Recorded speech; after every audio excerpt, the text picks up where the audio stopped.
Alam mo bang pwedeng makatipid ng libo-libo gamit ang HMO mo? Check-ups, lab tests at emergency care. Hindi mo na kailangan bayaran ng buo kung alam mo kung paano ito gamitin ng tama.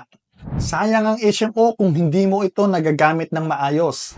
Narito ang mga smart ways para masulit mo ang benefits nito.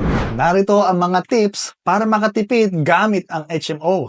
Tip number 1, gamitin ng free check-ups. Kasama ito sa maraming HMO plans kaya huwag nang hintayin ang emergency bago magpakonsulta. Tip number 2, alamin ang covered hospitals at clinics para hindi ka magulat kung biglang may babayaran. Tip number 3, take advantage of laboratory and diagnostic tests. Minsan, pati X-ray, blood test at ECG ay free na. Tip number 4, emergency? Go to accredited hospitals para wala kang cash out sa ER at hospital stays. Ang tip, sa iPro 5-in-1 may HMO ka na plus insurance, investments, debt management at income growth.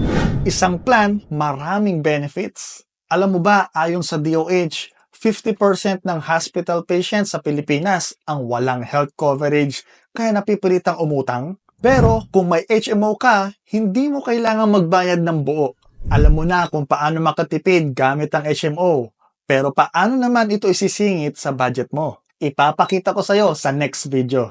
Sa iPro 5-in-1, may HMO ka na plus insurance, investments, debt management at income growth. Lahat ng financial protection mo nasa isang plan.